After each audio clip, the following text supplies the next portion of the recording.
Okay, once you open the NetBeans IDE, you will see this start page right now here. Today we're going to discuss that how to use the NetBeans IDE to create Java applications.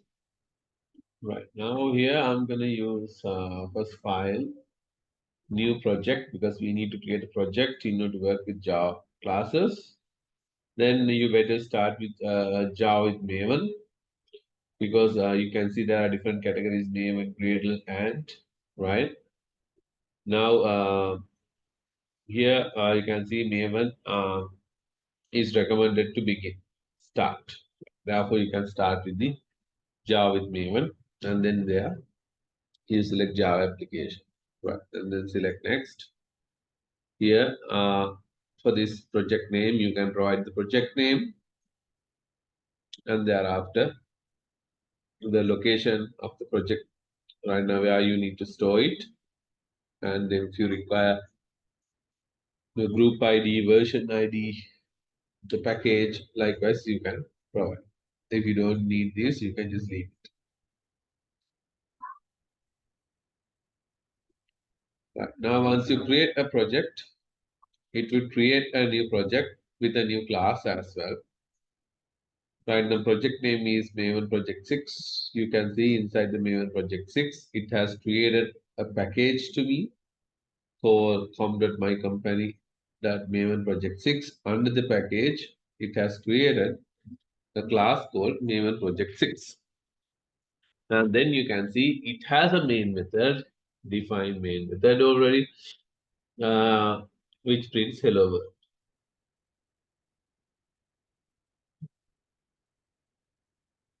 We just created the class only, package only, and then we got a default class as well. All right. Now let's see how can we use this class. Right now, if you want to run this class, either you can click on this run project, or if we have multiple class files here, you can right click on each class and then select run file. If you click on this icon, run project, or if you click F6 button, this will run only the main class.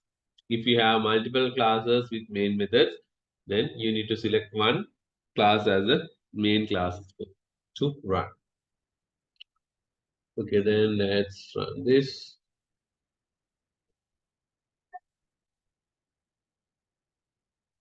Now you can see here, it gives you the output as well. It gives you the output as well. Hello. Now this is how you run it. And now let's say now I'm going to delete the entire package. And I'm gonna, now I don't have any classes here. Then I'm gonna create my own class. And right click on the source package, select new Java class. Let's say I'm gonna come up with a class called test. And I want to save all my classes inside the package called, let's say, code. Then you can create a package in order to make your work easier. And inside the package code, you want to create the class test.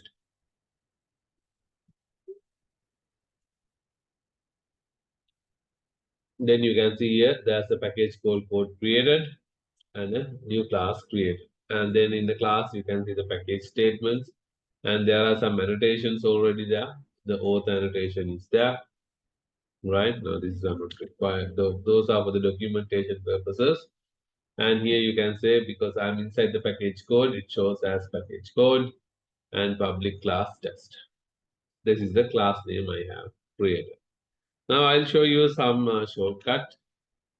Now, if you want to write a main method, now main method goes as public static void main, right? Therefore, type public static void main, PSVM, and press the tab key.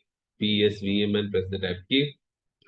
You will be able to get the public static void main or the main method signature.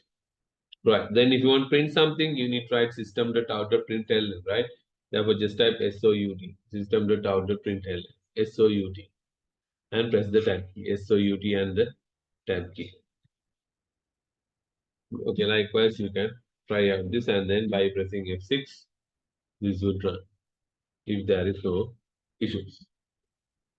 Here, and the output run window, here, you will be able to state. Right now, what has happened is I have just pressed F6. Oh, I have just clicked on this run project. And when I click on the run project, now you can see previously there was Maven project 6.java file. But now I have deleted. But the program doesn't know. Then as per the records in the program, it says now uh, it is looking for Maven project 6.java. Then it says could not find or load main class. Because why? I have deleted. Then it has given me an exception, class not found exception. That is why, because previously I have run by clicking on this run project button, then it has registered the Maven project 6.java file as its main file. Now that file is no longer available. But if you right click on this separate file and if you select run, this will work and you will be able to see the output. Why? Because you are running the individual file. Now you can see here you will get the answer. But if you click on this one, now it won't run. Why?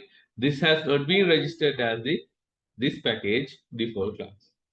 But in order to do that, what you have to do is you can right click on the project itself, go to the properties, and here from the category select run.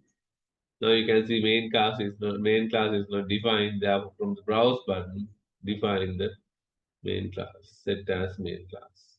Okay. And that is how you select the main class. If you have multiple classes, which class to be run can be decided by setting the main class. That you can do by right click on the project, select properties, right click on the project, select properties, and from the category select run, and from the main class select the main class. That is how you do it. Okay, try out this. Creating a class and creating a like generating a main method and just running it and see how it works.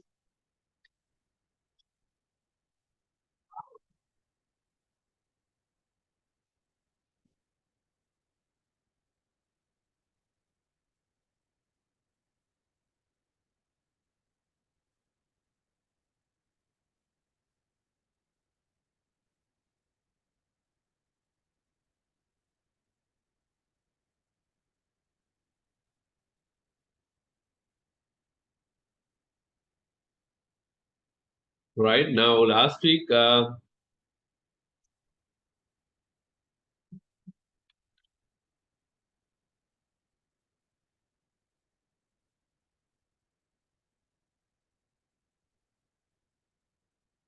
now we discussed about the for loops, while loops, and the do while loop.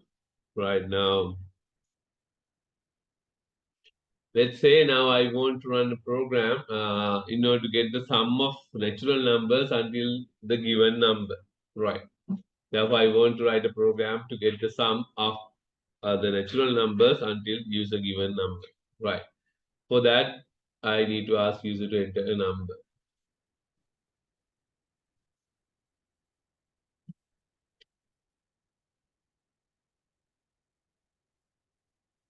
Let's say enter a number.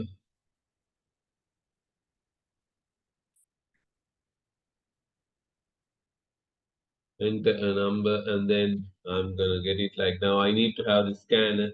Right now, you can see previously we had to write the import statements too. But now, when you're using NetBeans IDE, right, one advantage is if you use the IntelliSense, right, because here it will suggest you the right now if you it will suggest you the classes. Right now, see now scan right now. Let me show you. Right now here, if you want to get the scanner, right, you just need to type scan and then press Control and space. Control and space will load the IntelliSense. Right now, it will load you the available files. Now scan from the java.util package. Now that is what? That is a simple text scanner which can pass primitive types and strings using regular expression. Right now, this is a scanner. Right now from the java.util. Either you can double click on this or either you can press enter. Right now, once you see, double click once you press enter. Right now you can see scanner selected. Then the import statement we got automatically. Right now this won't happen. Now remember that this as well, like if you keep on typing right now, if you just keep on typing like this won't come. The import statements will get generated automatically if and only if you use the IntelliSense. If you just type scanner and control press and press enter, we'll get you the import statement generated. And not only that, you can by pressing the control space, you can get the suggestions. Use scanner, and then you can see system.in. Likewise, you can type. Right. Then we can declare variable integer n is equals to scanner object dot next it. Right. Now what you need to do is I want you to using a for loop and thereafter using a while loop and yes, for loop or a while loop. Get the total of numbers, natural numbers, right? Starting from 1 or 0, you can say. The 0, there's no point in it, right? Up to the given number. Up to the given number. Get the sum and display the total from 0 to the given number. Okay, quickly do it.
Okay, now what you have to do now?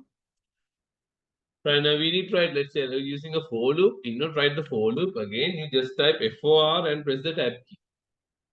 FOR and the tab key, right?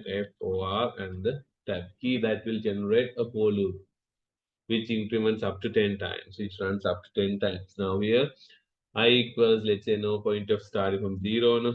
I equals 1 and I less than or equals to up to that number, then up less than or equals to 10, then we can have I plus plus. If you want to include in that number as well, then you need to put the equal sign as well. Then we need to have variable called sum. Integer sum is equals to 0. Then you can say sum plus equals I. And thereafter, we can say SOUT and press the tab key in order to get the system.out.println. And then you can say sum is sum of first natural sum of natural numbers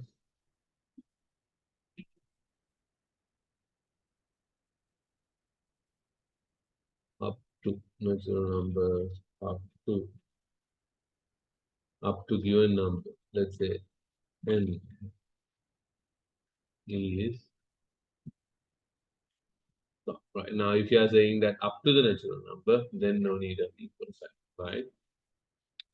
Now you can right click and run file. Or you can click on this button. Now it will give you ask you to enter a number. Let's say 10. Then it will say sum of natural numbers up to 10. Up to 10, not including 10, is 45. Including 10, it will be 55. Likewise, this is how you do it using a for loop. Right.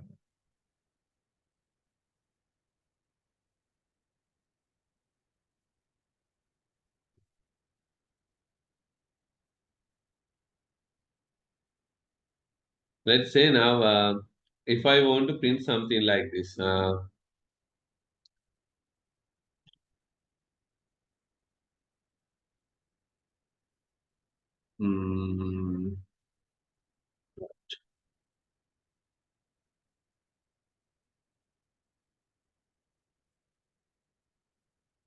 right now for a month, let's say now I have weeks. No? Then I say week 1, and then I need to say day 1, or you can say Sunday, Monday. Likewise, I want print Tuesday, Wednesday.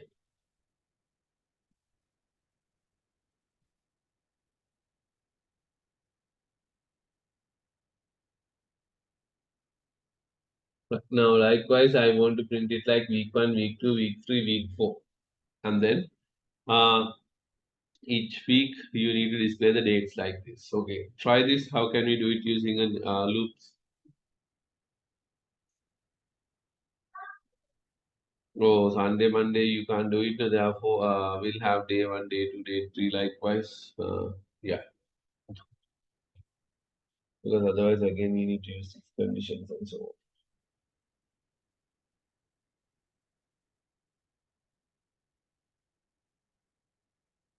Day 1, day 2, day 3,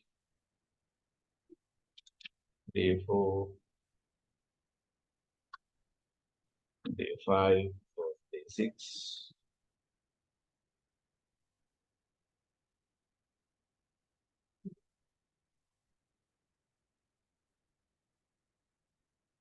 Day, so this is what I want you to run. Right, display. Week 1, week 2, week 3, week 4, likewise, I want you to do. Okay, quickly try out.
Right. Finish. If you have finished, send it to me quickly.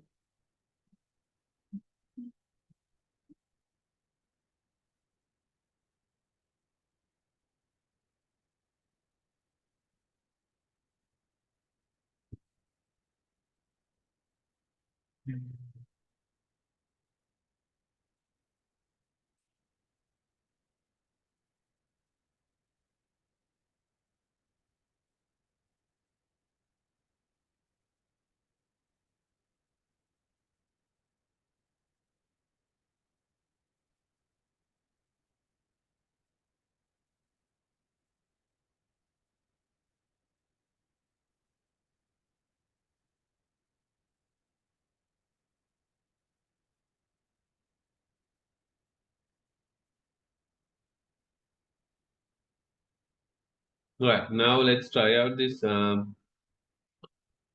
Now I want to go up to 4 times. No. Week 1, week 2, likewise. 1, 2, 3, 4. Then right, for the time being, I don't need this. I don't need this sum.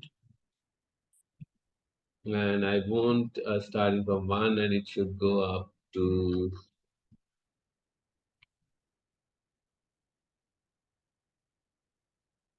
right, including 4th time. And I want to print the week plus I value, and then I want to display the dates. Right now, here, if you want, you can have like right now after week 1, we need to do this now. Therefore, right, right now, thereafter, what we can do is here we can have another for loop, and j is equals 0, and j less than j also start from 1, and j is less than or equals to 7, or j less than 8, we could say. Now we could print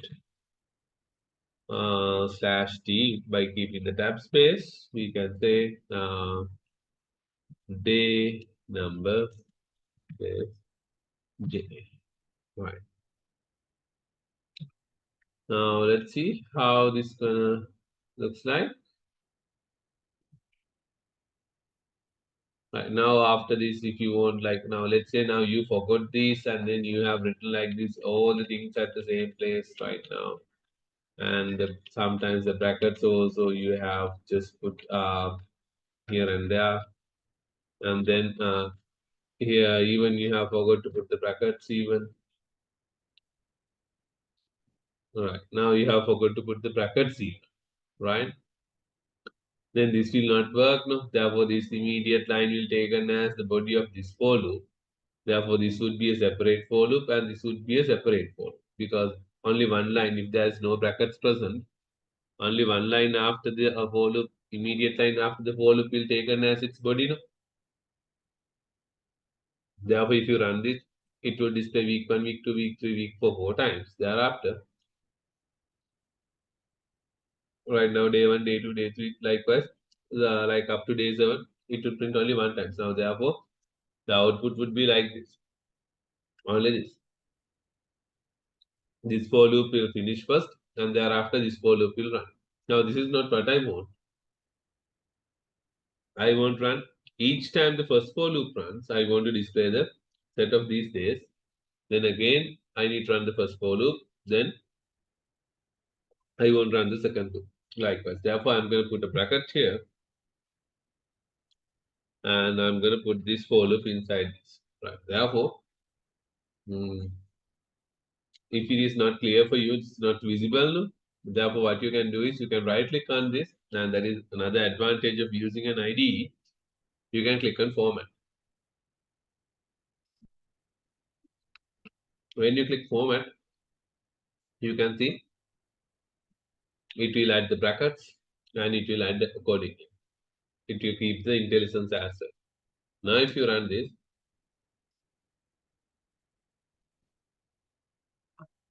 You can see week 1 and days 1, week 2 days 1, week 3 days 1, week 4 days 1. Likewise, it will get printed.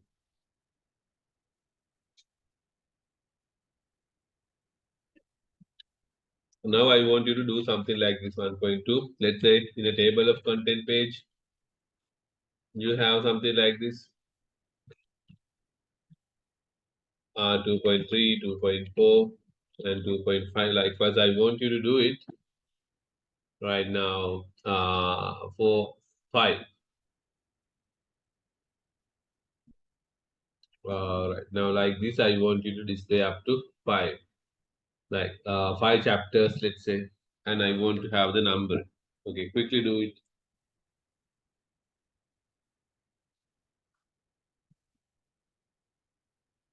And send me the answer via chat, please.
Now, okay, up to 5, you need to do it. Therefore, 5. And then we need to display the I value first, right? And then we need to go J values also starting from 1, and it should go up to 5. And then here it should display the I value plus I, and then we need to display a dot, and we need to display the J value as well. Right, now let's delete these and see how we can achieve it. Right,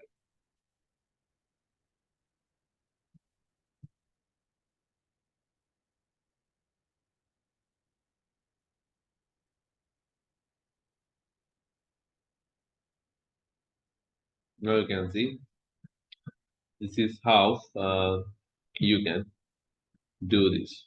Right, now my concern is I want you to, now we know exactly how many times this I want to print. Right, now um, if it is 1, I want to print only 1.1. If it is 2, I want to print 2.1, 2.2. And if it is 3, I want to print 3.1, 3.2, 3.3 likewise. How can you do that? Now, my pattern should be 1, 1.1, and then 2, 2.1, and 2.2. If it is 3, 3.1, 3.2, 3.3. Like if it is 4, 4.1, 4.2, 4.3, 4.4, likewise, I need to print. How can you do that? Quickly think and try out. The meantime, yeah, thank you for sending me the answers. Right now, if you have any questions, you can talk.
Right.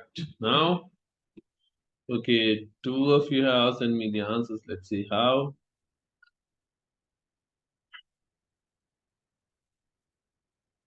Right now, then here the problem here is right now at this level. If you run this, it will print for each time, no matter how. When second for loop get an opportunity to run, that will run 5 times. Now that we need to limit into a based on the I value. That means if I is 1, only 1 time. If I is 2, only 2 times. If I is 3, only 3 times. That we need to do. Therefore, we can control it by j less than or equals to I. Now, if you run this, we'll see whether what's going to happen. We only did a small change right now. I think this is how it's going to work now. 1, 1.1, 2, 2.1, 2.2, 3, 3.1, 3.2, 3.3, 4.1, 4.2, 4.3, 4.4, likewise. Right. Now, this is how the nested loops are working. Now, thereafter, try to check to print 1, 1, 2, 1, 2, 3, 1, 2, 3, 4, 1, 2, 3, 4, 5. How can we print something like this? Think.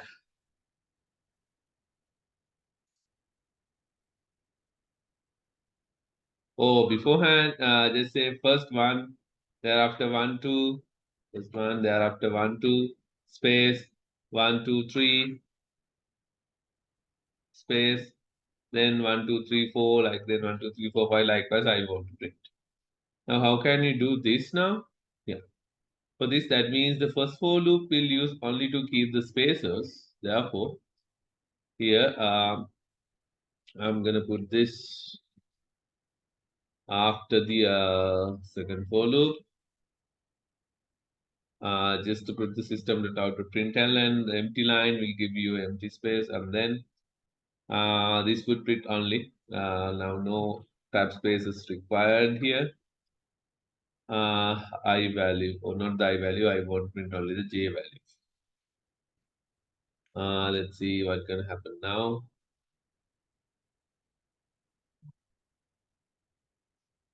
Now if I run this, now this would print like 1, 1, 1, 2, 1, 2, 3, 1, 2, 3, 4, 1, 2, 3, 4, 5. Like now, this is what exactly I wanted, but there are slight changes to be done. I want to do it like this. Okay, try out how to do this.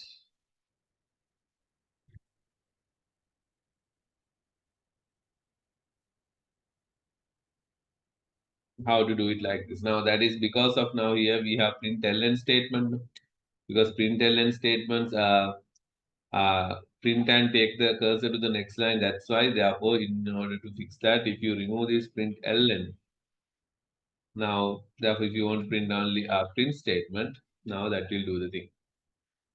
Now this would get printed like 1, 1, 2, 1, 2, 3, 1, 2, 3, 4, 1, 2, 3, 4, 5, like that. Right now, rather printing J value, if you want, if you print the asterisk here, now you will be able to print the star pattern like this. Right now, what I want to do is let's print here. I'm going to print the J value here. Then it's easier for us to understand what was happening there. Now I want to do the reverse of this. That means here I want you to print. I don't mind if you can 5, 4, 3, 2, 1, 4, 3, 2, 1, 4, 3, 3, 2, 1, 2, 1, and 1.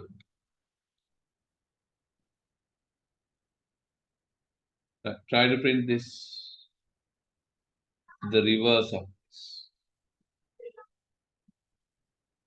Oh, and the same thing. And also 1, 2, 3, 4, 5, 1, 2, 3, 4, 1, 2, 3, 1, 2, and 1. Okay, either first try this one. Oh, I don't mind. I want you to try the both. Think how can you do it and send me the answer.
Right now, how can you do this?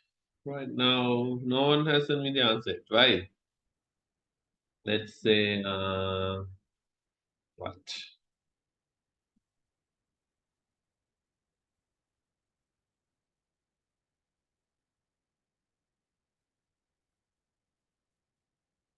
If I say j equals 5 and j minus minus, and if I say j values are greater than I, let's say, now what will happen? Hmm, j values are greater than, so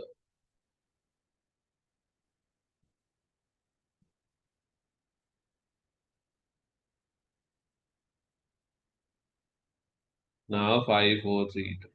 Now since I want to have the 1 as well, less than or equals to 1, greater than or equals to 1 we'll have.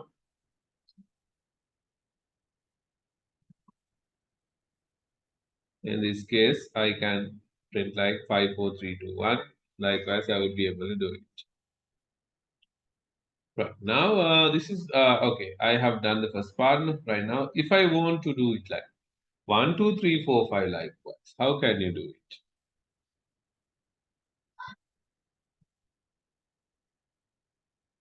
Okay, tell me quickly. Small places to be adjusted, right? Try out quickly.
How can you do it now?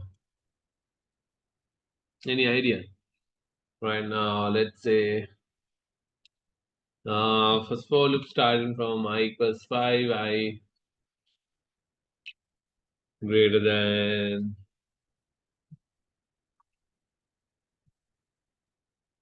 0, and I minus minus, I greater than 0. Right. And then j starting from 1, and j greater than or equals to I, and j plus plus. What will happen now?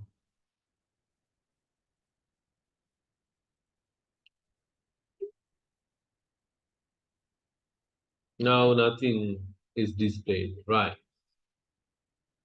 Right. Now, why is it? J value is starting from 1, therefore not greater than, it should be less than, right? Okay, then we'll see what's gonna happen.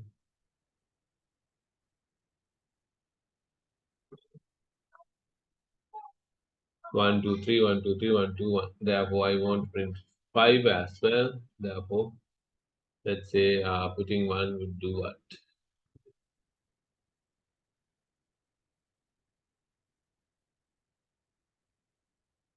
Right. This is how you could print like 1, 2, 3, 4, 5 like this. Right. Now, this is how you can work with nested loops, not only a for loop inside a for loop. You may have while inside a while loop, you can have for loop. Likewise, you can have nested loops. In a loop inside another loop is called as a nested loop. Right.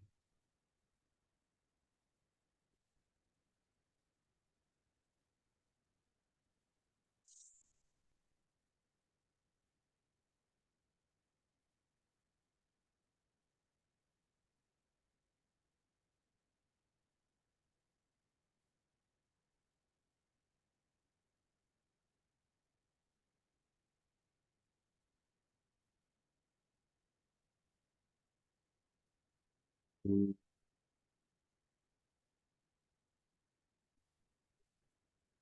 You can have while loop inside a while loop. You can have do while loop inside a do while loop. You can have nested loops, right?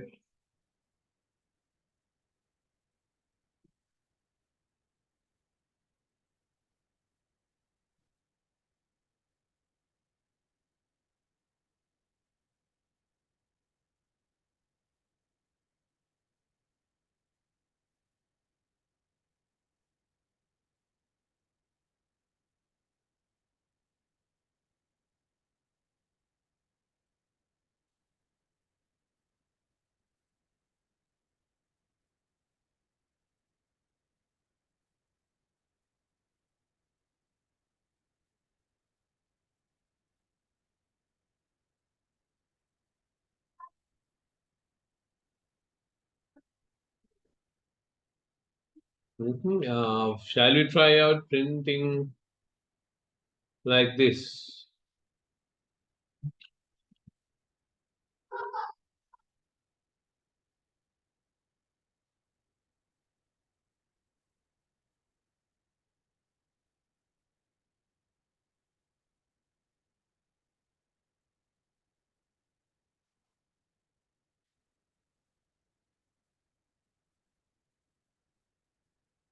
And then first I want you to try this one.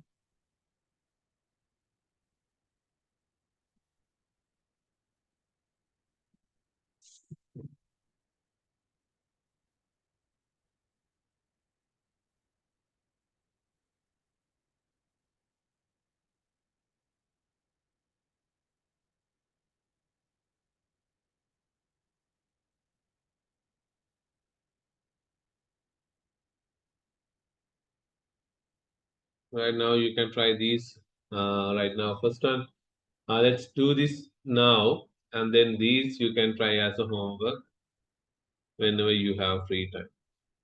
Right. But beforehand, first do this one, and I want you to do this.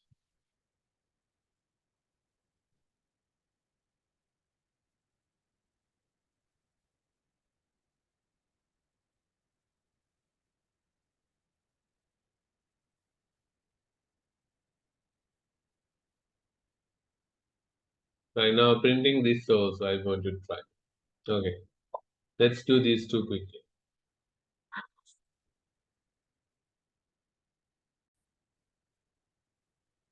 This, how can you do it? We need to start with 1, then we need to go 2, 3, likewise.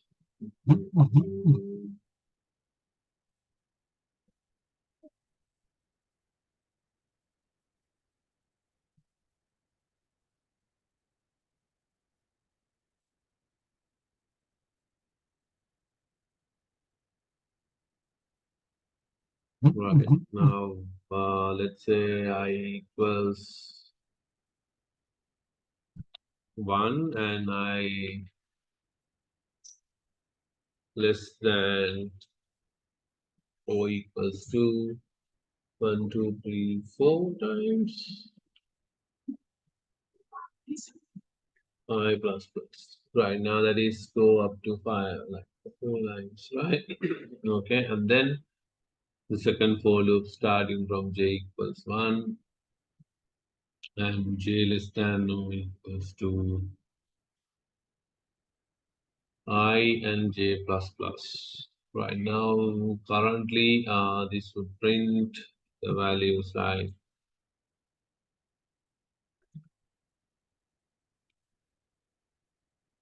j values, right? Now, this is not actually be required. Now, I need to print like 1, 2, 3, 4, 5, 6, like it's not the same. Right now, this number value, whatever this, has to increase. 1, 2, 3, 4, 5, 6, 7, 8, 9, 10, like this. So, I think we may have to keep track of another number. Let's say n is equals to 1. We can print the n,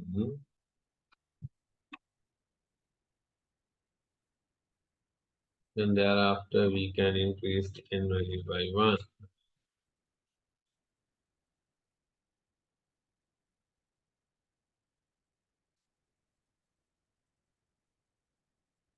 1, 2, 3, 4, 5, 6, 7, 8, 9.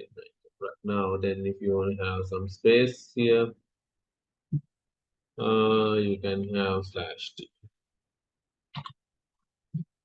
You can have tab space.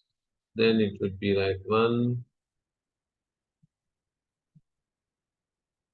2, 3, 4, 5, 6, 7, 8, 9, 10. Likewise, if you don't require that much space, only one space, you could have some space on. Okay, this is how you could do it now. Because if you print the J value, always J value is resetting to 1. Therefore, we don't need it. Therefore, I'm using a separate folder for this, separate variable for this in order to keep a track continuous numbers. Right now, this is how we can do the first one. Now we are done with this. Now,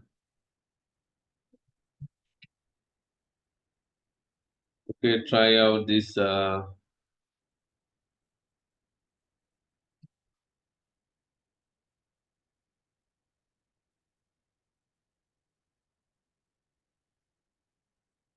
this part of the triangle.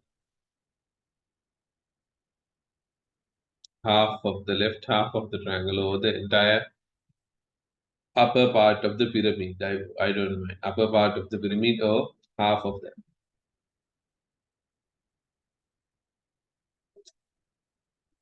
How to do this? Now think.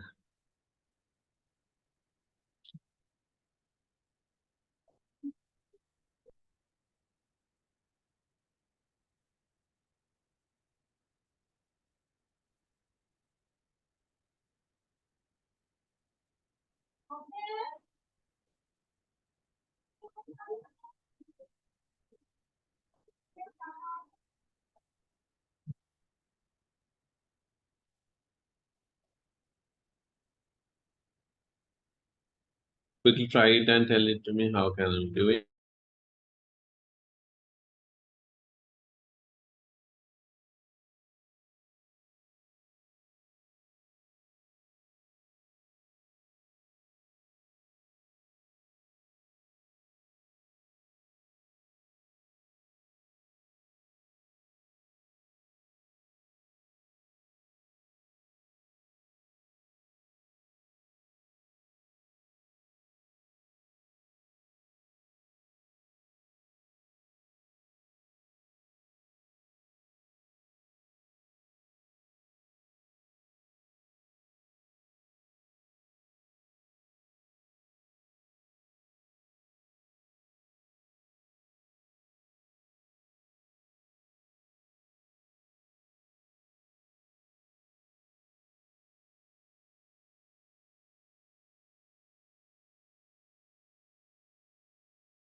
Right. Now how can you do this now? Right. Why it is that much difficult? Now we need to keep spaces now. Right now here we need to keep spaces and then we need to print the value. Right now let's see how can you do it. Okay, 5 times I equals 1, I less than or equals to 5, I plus plus, right? Now, right. And now I need to have a for loop to print the spaces. Then I can say j is equals to 1, j less than, j is equals to 1. No, right. No, not from 1. It has to be I. And less than or equals to 5 and j plus plus. And I'm going to have the spaces.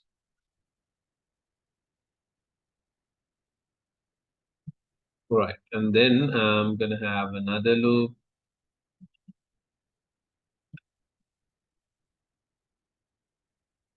Let's say k is equals to 1, k is equals to 1, and k less than or equals to I, and then k plus plus. Now I want to print the k value.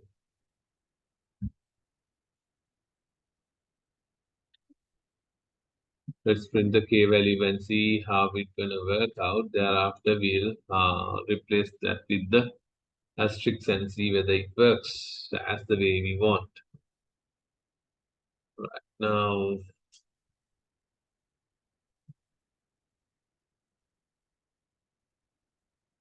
yes, like you can see, spaces has been kept. Right now, initially there's another space as well.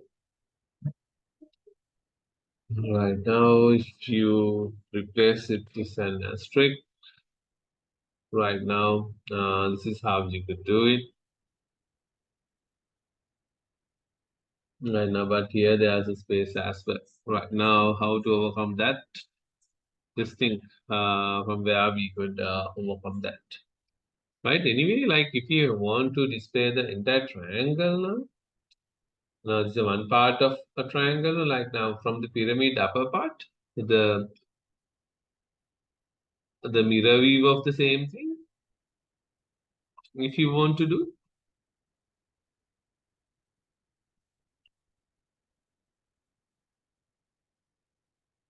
How can you do it? Right now, in order to get this thing done, right, how can you do it? Okay, quickly try this first, and thereafter think of how to do the other part as well. Now that means here printing another asterisk, another two asterisks, not here, but here, and another three asterisks. Like this. If you want to print this, how can you do this? This thing.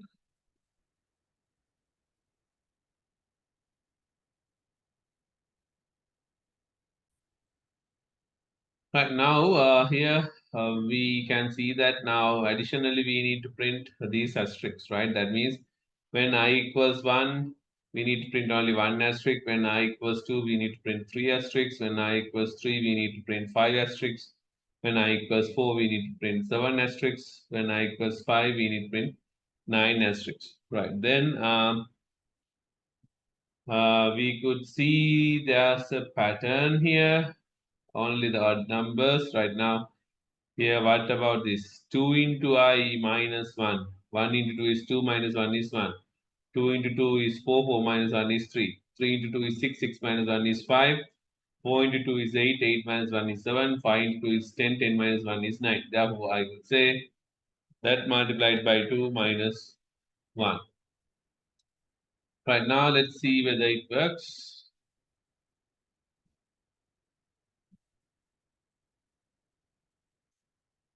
Now this is how it works. Now you can think of doing the latter part of this.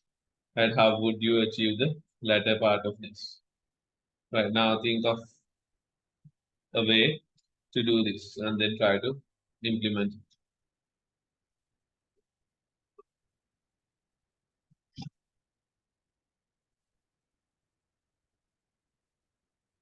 From this, I'm not going to talk further about the nested loops. Okay, quickly finish this, then we'll start with the arrays.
What is this description? And let me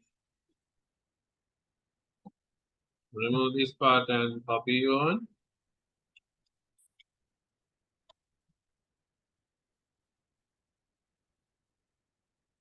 Woman.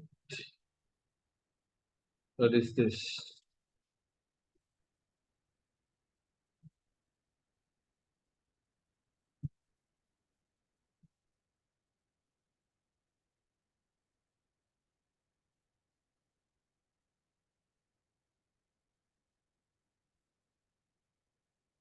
This for this one, right?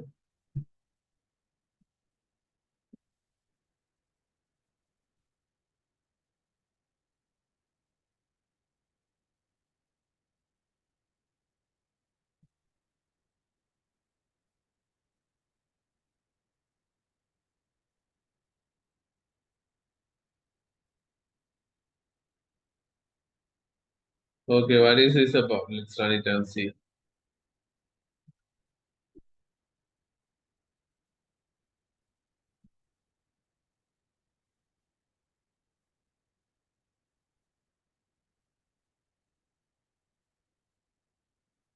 Okay, now yeah, thinking so 2 by 2 on this side. Ah, okay.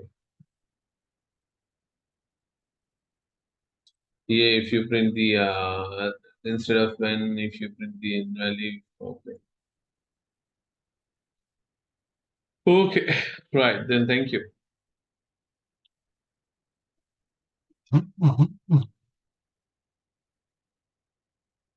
Any other questions from the nested loops?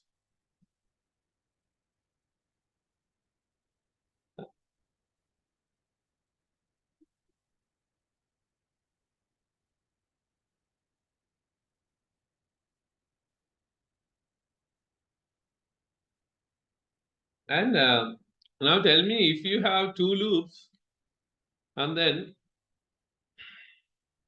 mm, in the nested loop, if it hits a break statement, what will happen? If a nested loop hits the break statement, what will happen? Will it stop the both loops or only the nested loop or what? Only stop the nested loop. Right now, let's see something like this we have. Right now, let me delete this.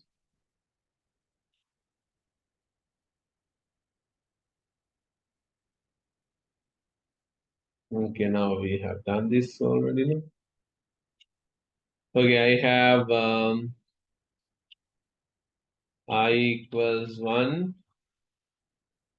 I less than or equals to 5, I plus plus, then j equals 1, j less than or equals to 5, j plus plus, and then here let's say this is gonna print the I value, and here this is gonna print the slash t tab space, okay, tab space plus I value plus dot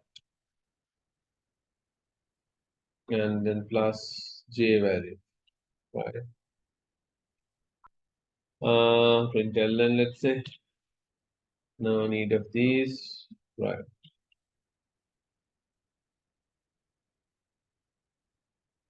Now the output gonna be something like this,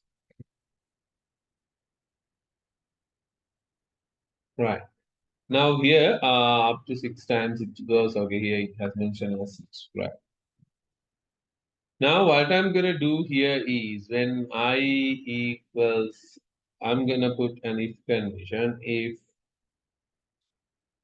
I is equals to j, if I is equals to j, I'm gonna say break. Right. If I is equals to j, break. Right. Now without running this, would you be able to send me the output via chat, please?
Right now, what happens here is right now, when I become j value is equals to I, it is stopping the second loop. Right now, we'll see what will happen now. Now it will print 1, and then I and j values are 1, therefore it won't print 1.1. Right, then when it comes to 2, it will print 2.1, then it won't print 2.2. And then 3.1, 3.2, thereafter it will stop. But instead of continue, if you use continue, instead of continue keyword, if you use only that part will miss, the rest of the values, the rest of the things would be there. 1.1, 2.2, 3.3 would not be there, 4.4 and 5.5 would not be there. Right? But if you use the break statement here, now the loop will not run, one j value become the I. Then initially the second loop for when I equals 1, this won't run, then it will become false because it will exit, and then when I equals 2, it will run only for one time. When I equals 3, it will run 2 times. When I equals 4, 3 times. When I equals 5, 4 times. This is how it's gonna run. Right, now hope this is clear now. Any questions from this you can ask. Right now, here we're gonna talk about the arrays.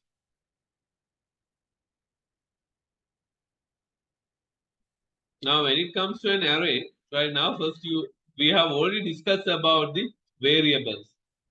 You know what is a variable, and then a variable can hold only one single value at a time. Variable can hold only one single value at a time.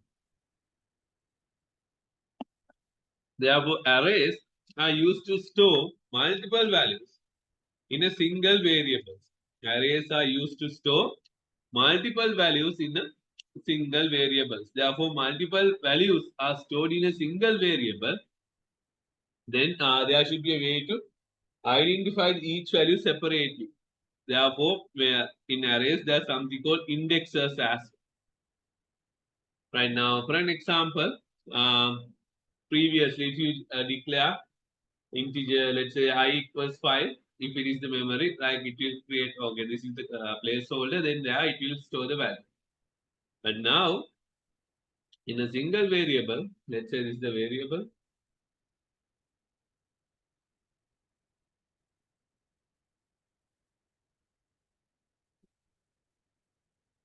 the size taken for the variable is different, therefore I'll have different sizes. Okay.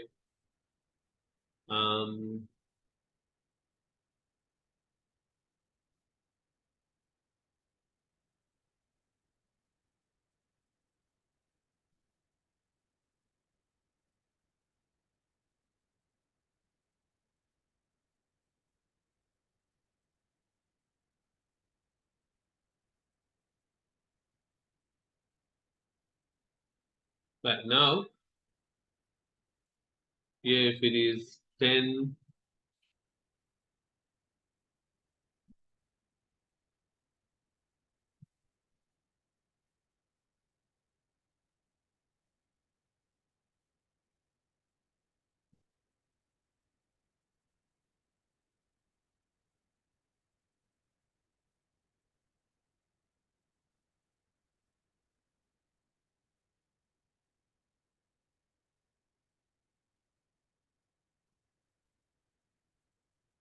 but now here what happens is here if I say x equals 10 here, that means it refers to in your memory location only one value. Therefore, variable x is referring to this. Right now, if you say let's say this is also right now array ARR variable name is AR. Now this variable name is referring to a single variable which hold single memory location which hold multiple values. Therefore, now there should be a way to identify each value separately. Therefore, there's something called indexes. Then the indexes are starting from 0. Then we have 0, 1, 2, 3, and 4. We have indexes. Right now, array indexes are there. Therefore, if you refer ARR 0th index, that means this value. And if you refer ARR first index, that means 20. If it is ARR second index, that means 30. ARR third index, that means 40. ARR fourth index means 50. Now, that is how the array values are defined. Now, remember, array values are used to store multiple values in a single variable. Right. Therefore, instead of declaring separate variables for each value, you could declare an array and store those values using the indexes of an array. Right now, let's see how to declare an array first. Then here I'm going to delete this for loop, and then we'll use later on.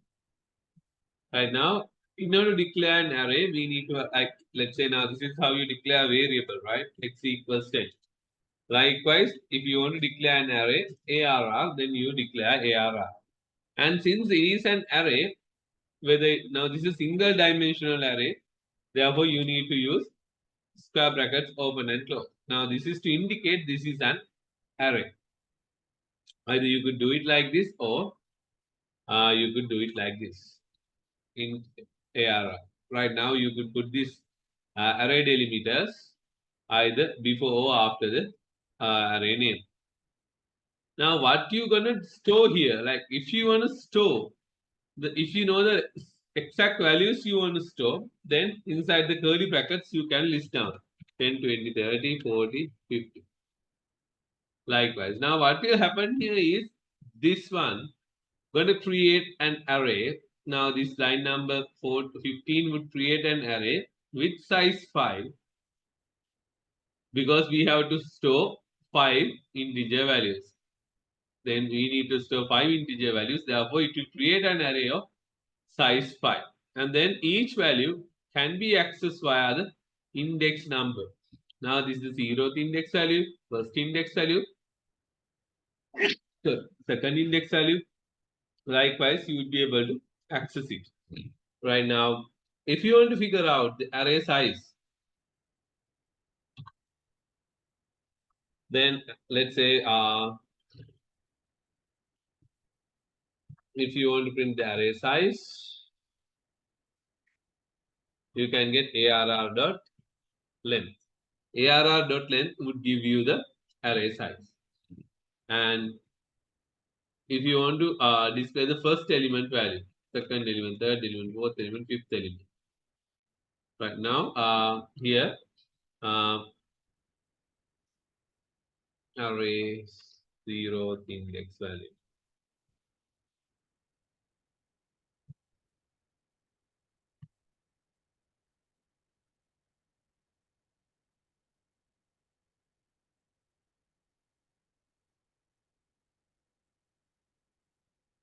Because the indexes are starting from 0, therefore it will have only one the size minus one number of indexes because starting from 0, therefore size 5. Then you will have the last index number going to be 4.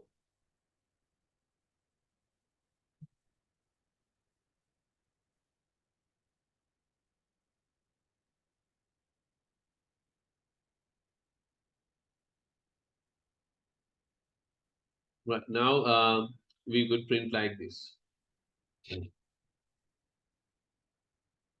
Array length, it would say array size is 5 because here we have passed 5 values inside the curly brackets. And then the values get assigned according to the index numbers. Now these are the index numbers: 0th index, first index, second index, third index, fourth index, likewise. Then each index values can be accessed by array name inside the curly brackets index number. Like this, we could access the respective value. Now this same thing here. Right now, rather I using like 5 lines, we could do it using a for loop as well. Then for integer I equals 0, I less than, if you don't know the array size, you can get it from arr.length and I plus plus, and then here you could display the array index number. Now here the index number has to be taken the I value instead of here we need to display the I value.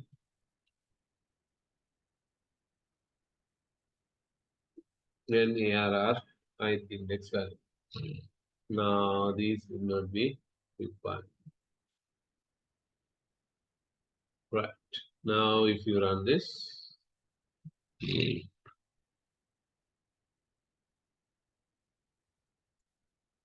this is how it would display. Okay, quickly try out this.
Right now, hope the time is enough. Now, let's say now here, this is what we did. We have explicitly list down values used in the curly brackets because we knew the values we have, not only integer, like we can have the string or any other data type as well. Here, let's say if I want to have a string array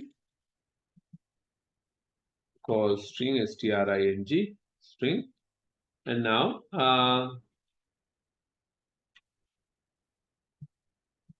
let's say I can have 1, 2, 3, 4. Right now, this only contain 4 values, right? Now here if I run this now, this would display array size is 4. Then indexes are starting from 0, 1, 2, 3. Right now this is how we can use it. Right, therefore you can have any data type. Right. Now you know you can access the values by the index number as well. Right now, then thereafter, if you want to change any value, let's say ARR first index, I want to change into second. Likewise, the first index means the second value. Now, if you print it,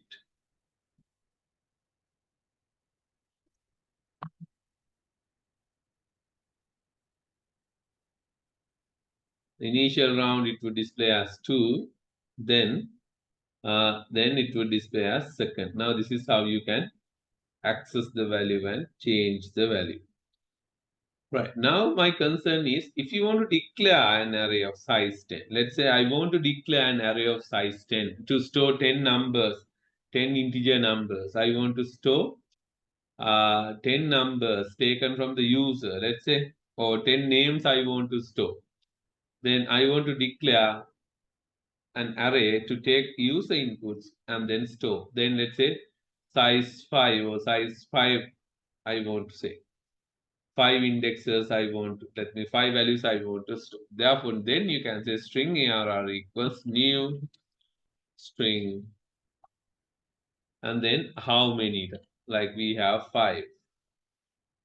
Right now, thereafter, let's say we can ask user to enter a value. And let's say here I'm not gonna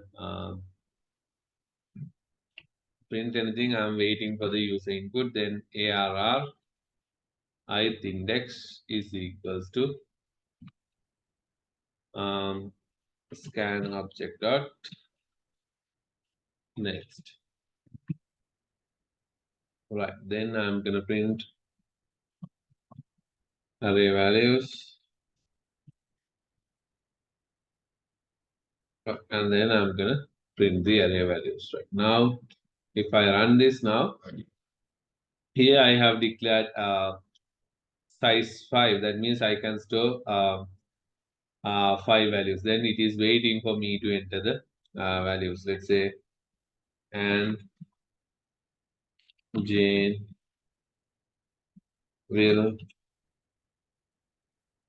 Andrew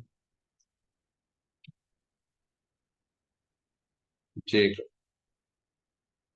But now you can see I can enter only 5 values because then this loop is accepting 5 values and assign it to the respective index. And this is how I can do it. Then the same way, if you want to declare an array to store integer values, then you can say int ARR new int. Let's say 10 number. I want to store 10 numbers. Right now, if I want to get 10 numbers, then here and thereafter, let's say I'm waiting user to enter the input. and then I'm going to print it.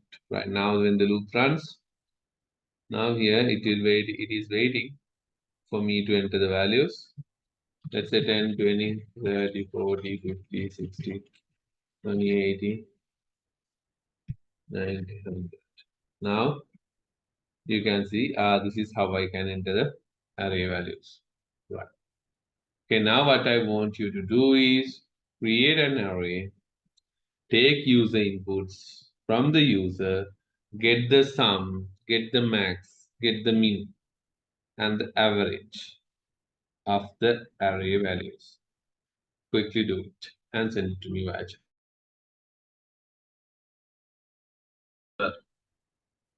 But now, what we need to do, we have to declare an array. Okay, we have to take the user inputs as well. Right, then let's see how to get that. Okay, let's see, we are printing the array values. And the meantime, let's say I'm going to declare a variable called max, min, and sum is equals to 0. Right. Then it's a matter of doing this, and here I'm going to say max equals min equals array 0th index value. Right. Thereafter, I can check max equals min equals y comma right array 0th index value. Then we can have, after displaying each value, we can check sum equals sum plus equals arr ith index value, and then we're gonna check if arr ith index value, if it is greater than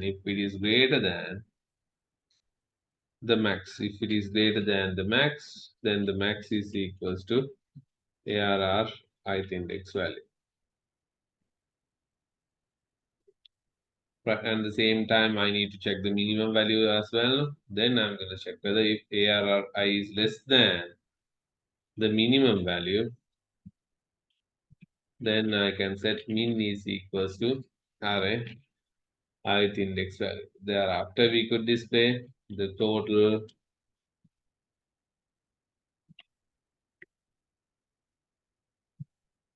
and then maximum and the minimum values also we could discuss. Let's format it. Then it will be nice looking, and the max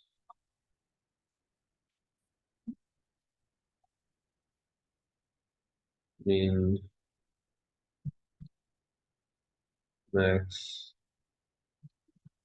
and the min. Right, now let's run this and see how it's gonna go. Right.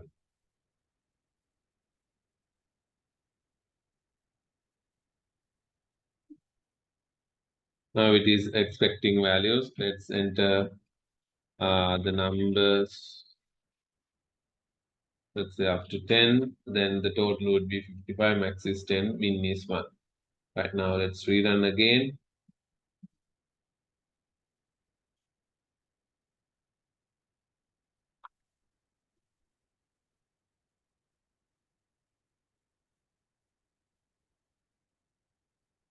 And 5, 9, 8, 4, 6, 1, 2, 5, 6, 45 minus 12. Okay, let's say 0. Then the minimum is 0, total is this, max is this. Likewise, it would display. Now, this is how you could figure out the values. Right now, my question is, let's say I want you to get a number from the user. Okay, I want you to get the number from the user and then check whether that given number is available in the array. Let's say we have an array called numbers. We have an array called numbers which contains some set of numbers I have given 10, 20. Let's say 10 values I have. I don't know the number of values I have, but I have some values. Right now, let's say this is my array. and 22, 25, and 28. 16, 14, 75, 78, 50. Right. Okay, these are the values I have. Now, what I want to do is I want you to check whether the given whatever the user entered number, if whether the number is available in the array or not. If the value user looking for, if it is available, you need to say found it available at this index. If not, you have to say sorry, not available. Okay, quickly try out.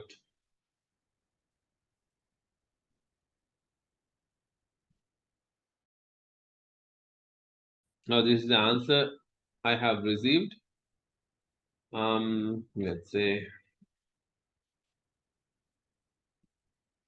you are getting the number you need to look for, and let's say this is the array. Right now, this is the array. Right. Then right now we are looking for 4 using a for loop. I equals 0 and I less than number dot length, because we don't know exactly how many values are there, and I plus plus if number ith index if it is equals to the user entered value, and we're gonna say yes. Found the number at found the number, let's say we'll define found plus n at ith index I at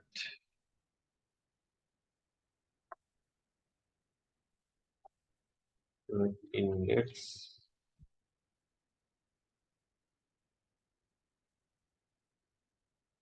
I.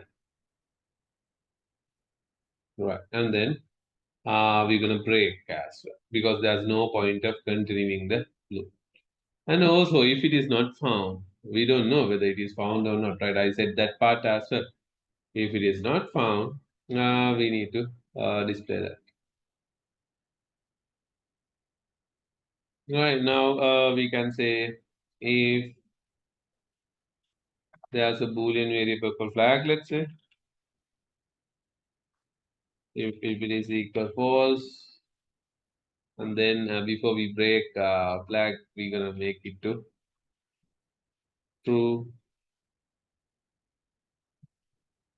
And after the for loop, we're gonna check whether if the flag,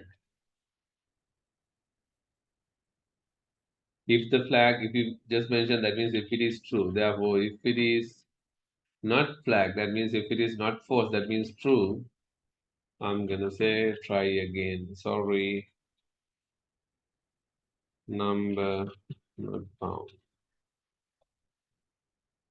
Oh, not, we don't have to say the number. We'll say the value. Sorry, and not found. Right now, let's try it out and see.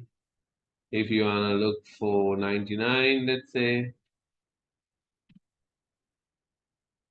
then 99, 99 not found. If you run it again, if it is 25, let's say, found 25 at index 1, because 25 is here the second value, which is index number 1. Likewise, this will work. Right.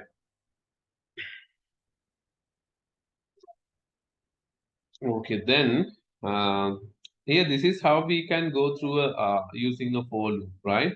Now there's another loop we have that we call as enhanced for loop, or for each loop, for each.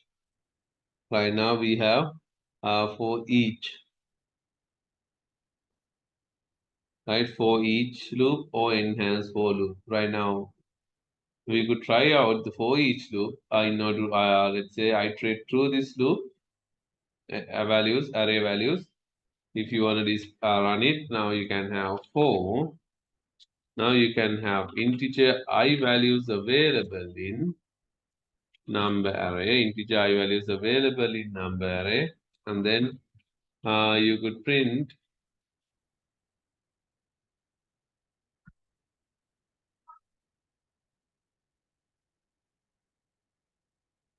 the I value. Right now, what happens here is now previously with the for loop, I value get the index number.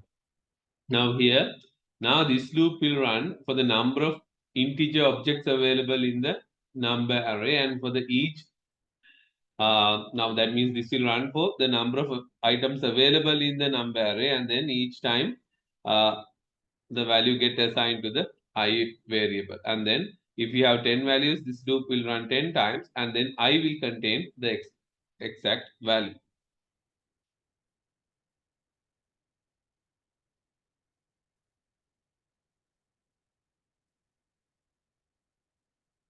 Right, now this is how we use the for each or enhanced for loop. Now here previously the for loop works with the indexes with the control variable, but now here this one works with the you can see here it is waiting for a number to be entered, and then it prints the values first, and thereafter it will display the output. Right, now you can see here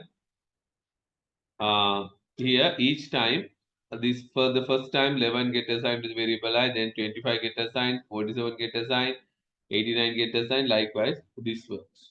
Right, try this one as well quickly, and work with for each loop to get the total of an array quickly. Ah.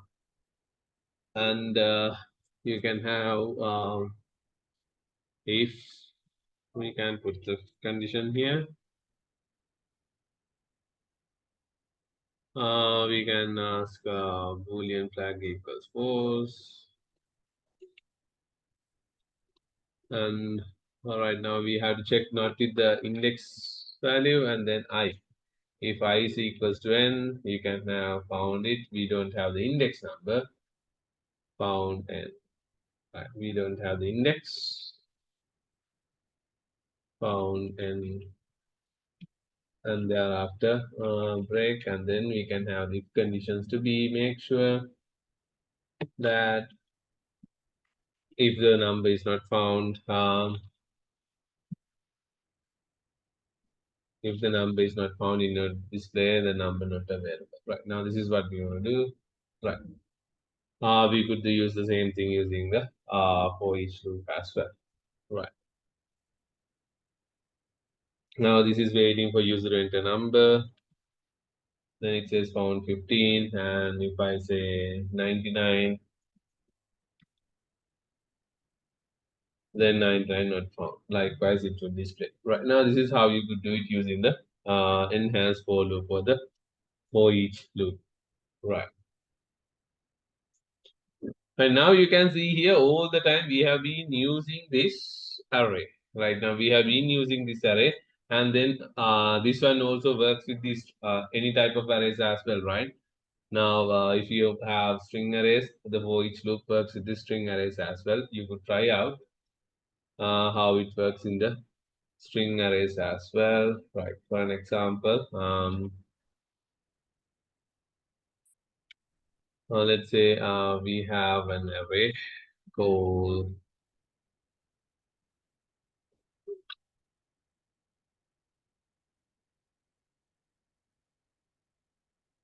string number is equal. Let's say now we have now string values say A, B, and B, and D, and E, or F.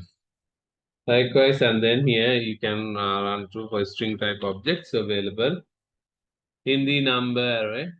Each time it will get the string object assigned to the variable. Like now this would display A, B, C, D, F. Right, now this is how it's gonna work out. Right, now let's see what is this this one, how does this work out? Right now, actually, if you try to print, try to print the args.com right now, what is this args array and then how it works? Let's say I'm gonna check whether is there any values args.length, right? And if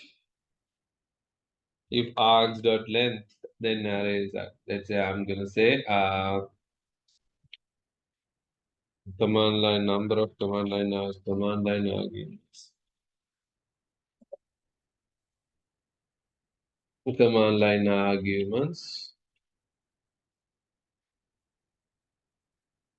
number command line arguments number is equals to args.length, right? Therefore, I'm gonna say if args.length, args is the array name, right?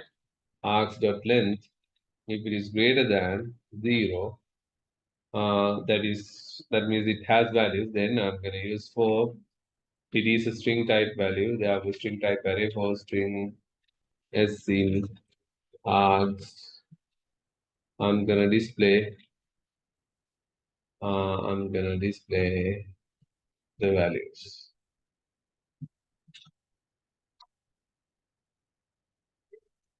Right. Now, initially, if I run this, you can see there is no command line arguments I'm passing here. Therefore, here it would display command line arguments 0. Right. If you want to pass command line arguments in NetBeans IDE, right? If it is a command prompt, if you are using in order to run this, then you write Java space file name in order to run this. No? Then Java space class name space, you need to pass arguments separated by the comma. And then it takes as a string values, therefore no matter how you pass it. Right now, let's see how to pass the command line arguments. For that, right click on the project, go to properties, and from the run, go to the right click on the project, select properties, and go to run category, and then here arguments. Right now, let's say here I'm gonna have 1, 2, 3, 4, 5, 6, 7, 8, 9, 10. Let's say yeah, I'm gonna pass 10. Right, okay, let's say okay. And then let's run it and see. Sometimes we may have to pass it as strings. We'll see whether how it's gonna work.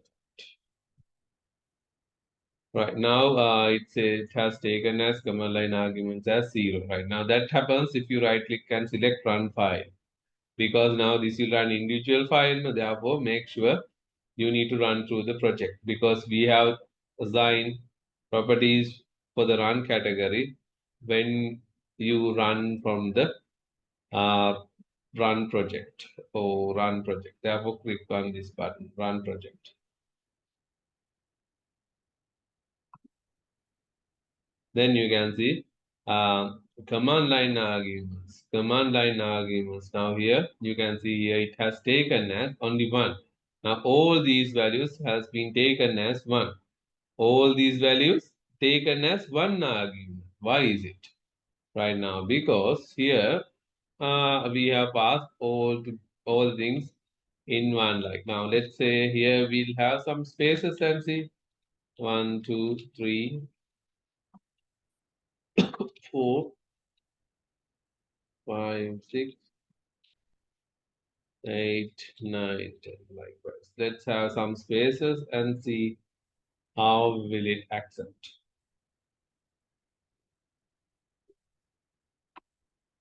Right now you can see here it has taken 10 command line arguments I have passed. Now for this args array, we have 10 arguments. These values are right now the values we have passed. Now here this is the purpose of declaring an array here, that is to pass the values.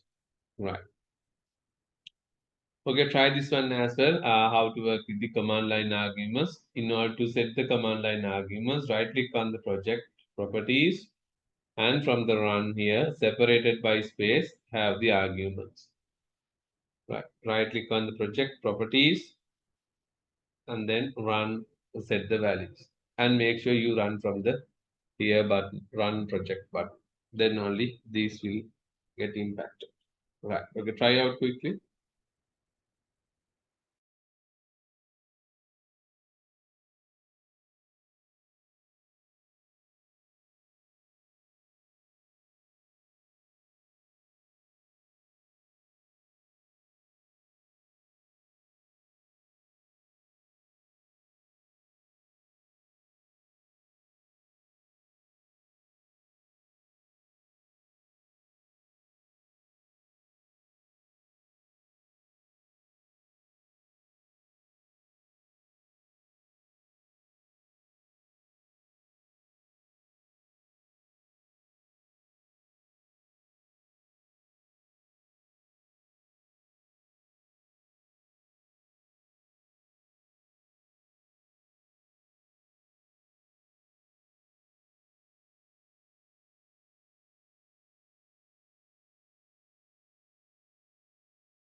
Then also I will show you how to work with multi-dimensional arrays as well. Right now, you know how to loop through array, how to work with the arrays, you know.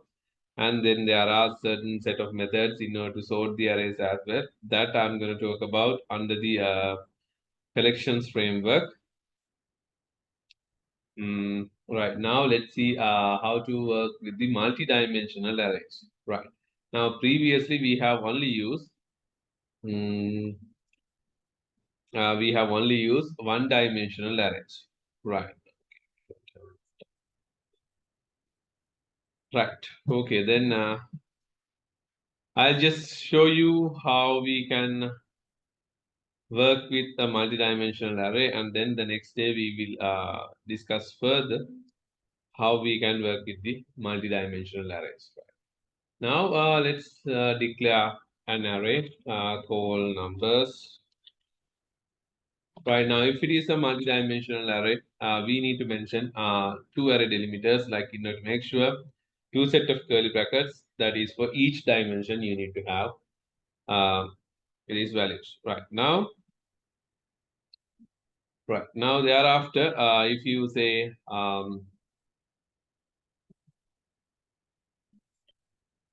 if you mention it as what 2 by 3, now we need to figure out what do you mean by 2 by 3 array.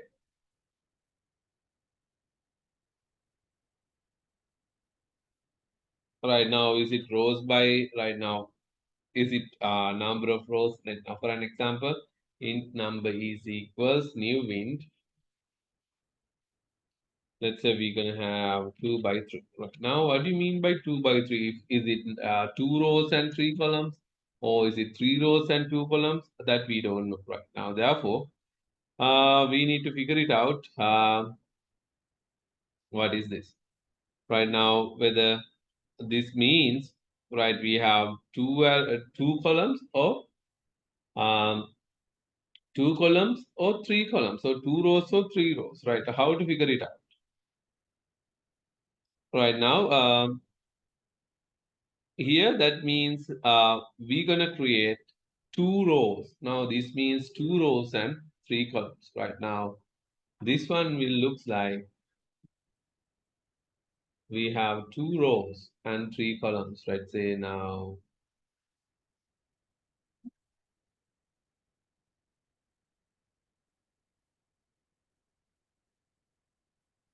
like this. Right now, here we have the column ID 0, 1, and 2, and here we have the row ID 0, 1. Right now, this is the 0, 0 index. Let's say now here I'm gonna have 10, 20, 30, 40, 50, and 60. Let's say we have these values. Right now, in order to access this, now this is the number array. Now 0, 0 index is this. 0, 0 index is this. And 0th row first index value is this. Right now, let's figure it out. How to set the values first. Right now, how to set the values, and thereafter how to read the values, and we'll see. Right now, I'm gonna set for the number array 0, 0 index. 0, 0 index, I'm gonna set it as 10. Right now, 0, 0 index. Now we have 6 values like this now. 0, 0, 0, 0, 0, 1, 0, 2.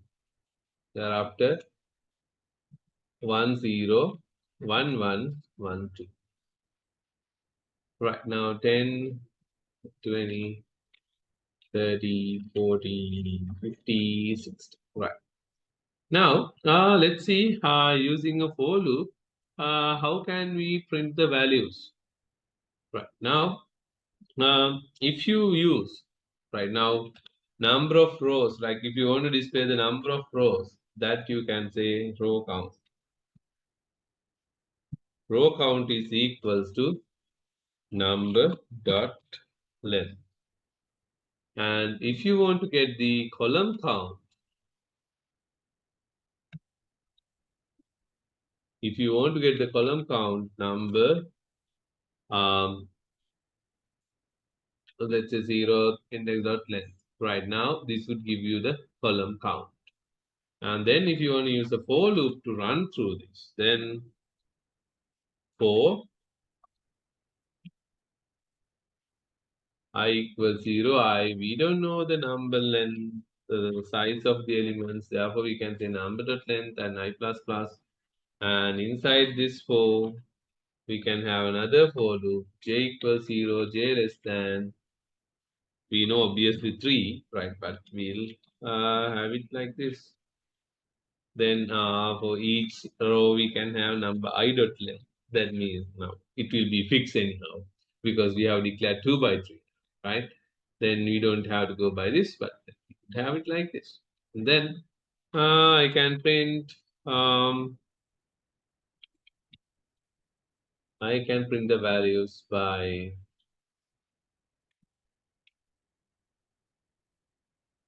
number ij value, I throw j column value, right? If you want to display what is this value as well, if the index number, then we have to have number plus I plus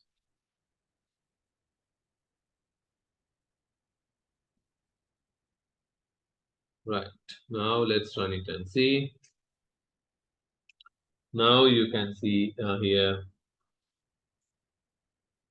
Right now it would display row count 2, column count 3, row count 2, column count 3. Like this is how we can use the values. Right.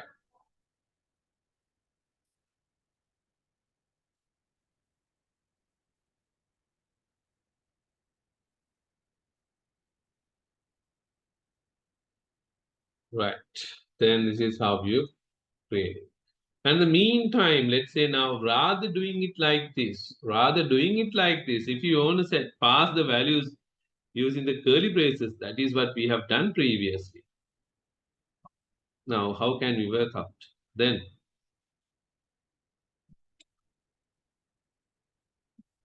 let's say now I'm going to have, rather doing this, I'm going to say, inside the curly brackets, I'm going to pass, let's say, 1, 2, 3, 1, 2, 1, 2, 3, let's say 4, 5,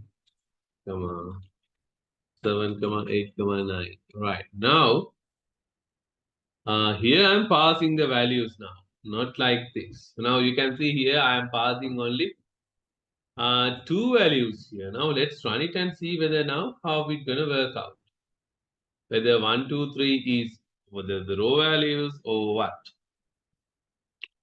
Now you can see here 0, 0 value. 0, 0 value means what now? Let's update into this and see. Right. Let's update into this and see. 0, 0 value is 1. And 0, 1 value, which is 0, 1 value is 2. And 0, 1 value is 2. And 1, 0 value. Now there's nothing called this index, right? Now 0, 0, 0, 1. Then 1, 0. 1, 0 value is 4. 1, 0 value is 4. Then 1, 1 value is 5. 1, 1 value is 5. Thereafter, we have what? Now you can see 1, 2, 4, 5, 7, 8. Right now, my problem is now why I don't see these 3 and 9 values. What happens to 3 and 9? My concern is whether has it been missed or whether have we missed it or not. Likewise, then here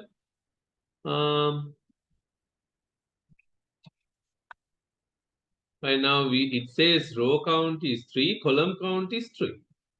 Now row count is 3, column count is 3. Right, if it is 3, then why it does not show me 0, 0, 0, 1, 0 second index value, 0 through second column value? Why it doesn't show me? Now it's up to you to figure out why I don't see the second column value. Now it says column count is 3. Then why it doesn't show me 0 through 0, 1, 2 second column value? Why here it doesn't show me 3? Okay, figure it out and tell me. Yes, why it doesn't show me that? Why is it?